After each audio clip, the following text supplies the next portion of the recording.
Nice to meet you, teacher, and welcome to our presentation. And today our presentation topic is about the spiral of silence theory. And next is our group evolution. And next one we will into our theory. And I divided our theory in 5 steps.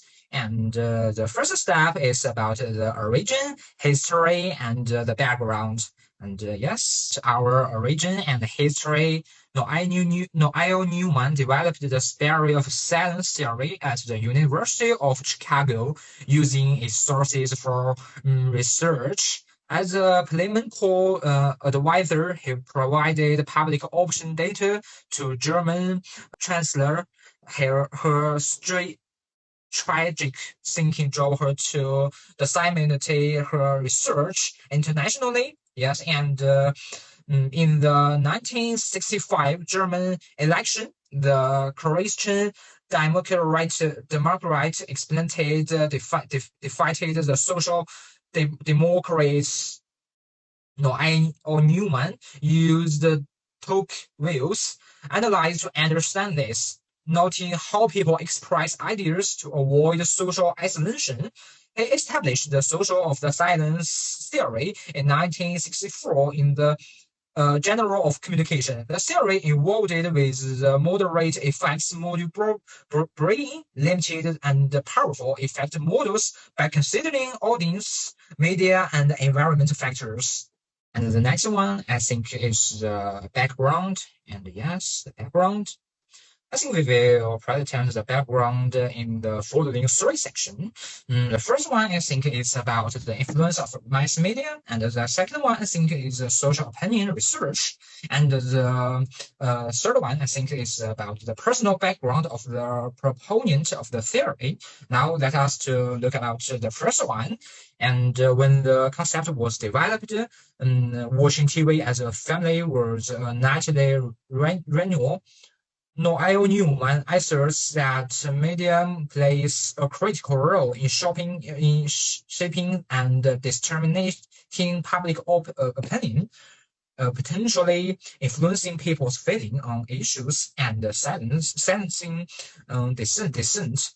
And the second one, I think, let me talk. And Noel Newman extensively studied social media and mass communication. He found that some individual remain select in public deposits have few private opinions, leading her to deeply contemplate this phenomenon, I think. Yes. And the third one, I think, is about the Noel Newman's experience during the Nazi era, rather than his post-war work, inspired the spirit of silence theory. Critical Leo Bogat called for the academic community to reject and silence this thesis, accusing her of endowing Nazi ideology. Yes, and the next one we will talk about, I think, is evolution. It's a very important that us to know from this theory from the start to the end. And since proposing the theory of silence in 1964, Noel Newman's theory has evolved to include mitigating component. He used survey search to assess shifts in public sentiment, leading to a political quiet spiral, and based on the per-internet media environment. Yes, and in the 1950s, Solomon Ash found a quarter of participants resist social pressure and trimmed hardcore that's about the Noel Newman extended this to explain the 1965 German elections and arguing minority opinions become more vocal as they face a dwindling majority. And with mass media shaping public opinions, yes, the studies found that expressing opinions on long-term issue correlates with agreeable concepts, while short-term issue correlates with disagreeable content.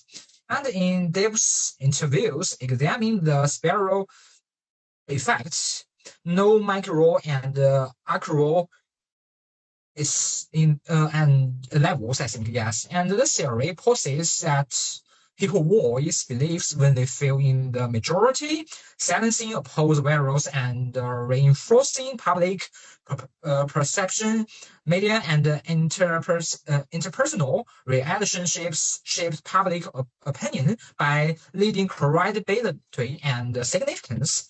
And the spiral of silence link individual actions to creative outcomes. Yes, notes and comments, accept the argument. Yes.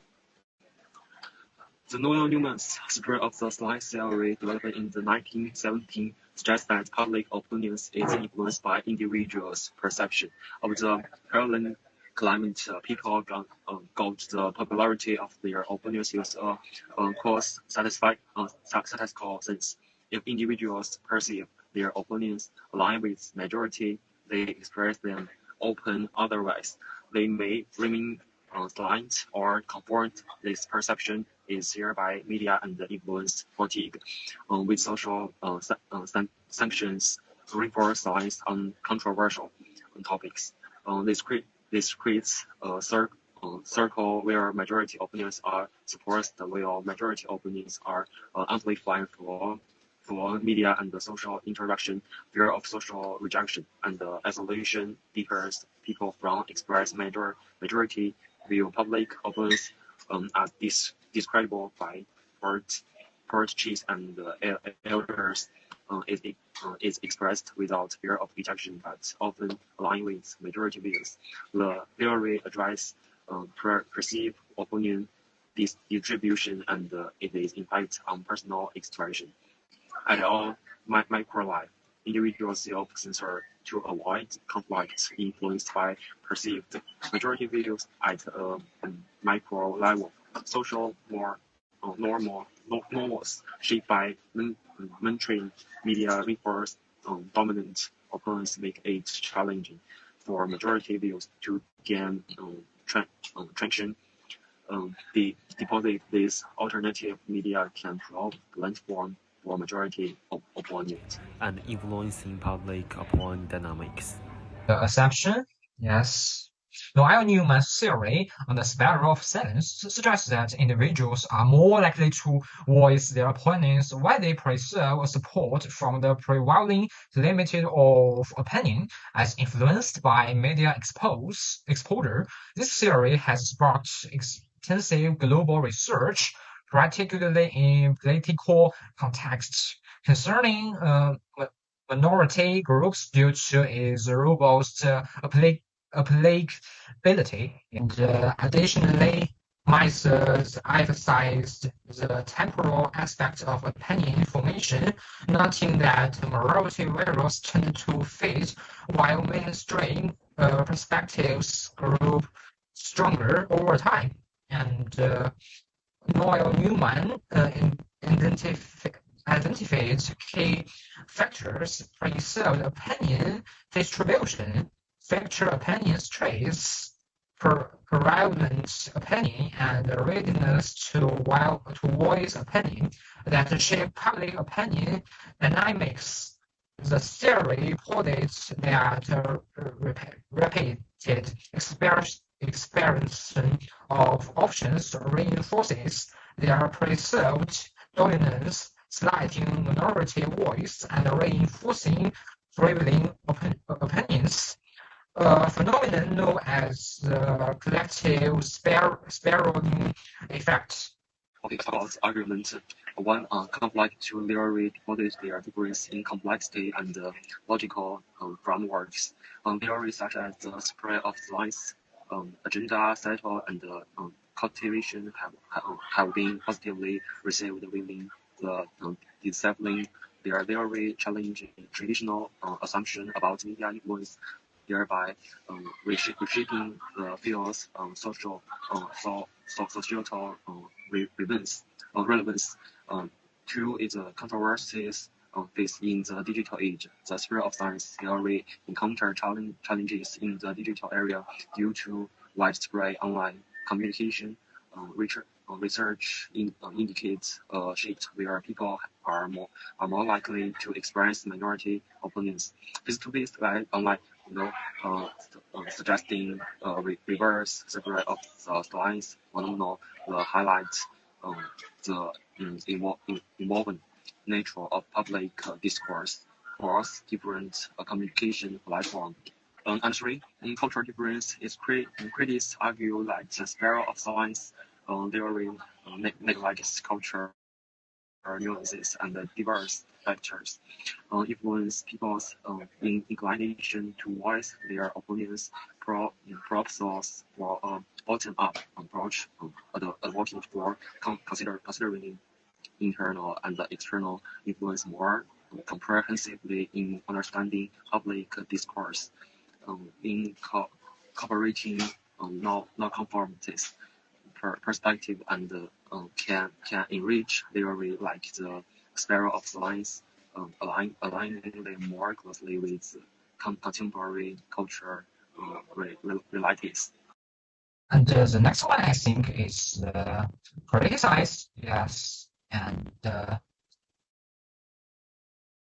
currently there's a notable absence of comprehensive studies thoroughly testing the sphere of science theory.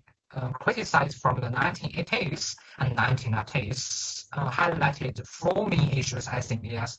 And the firstly, they argued the theory overlooks the influence of theory, not works and group dynamic.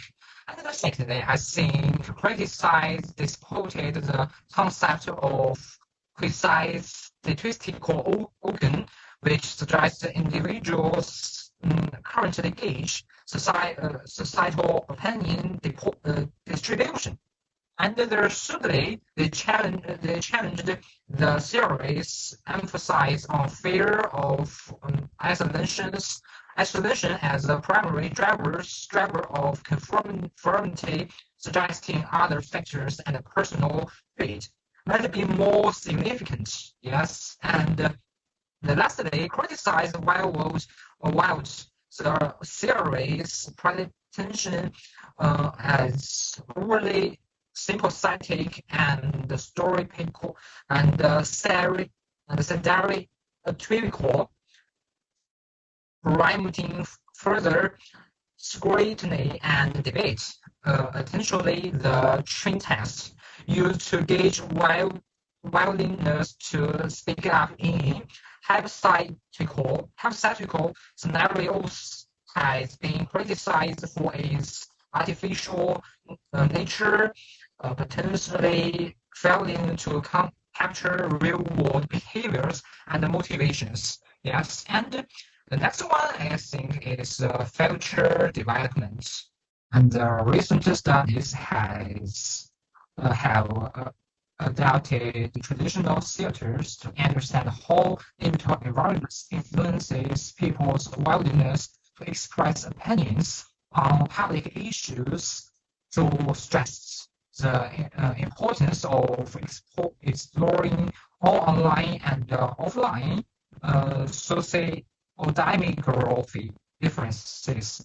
Online inside public discourse and cultural dynamic, deep opinion expression, and Earhart and John applied the sphere of science theory to examine how long audience engage with enduring, emerging, and transient issues such as immigration, gay marriage, and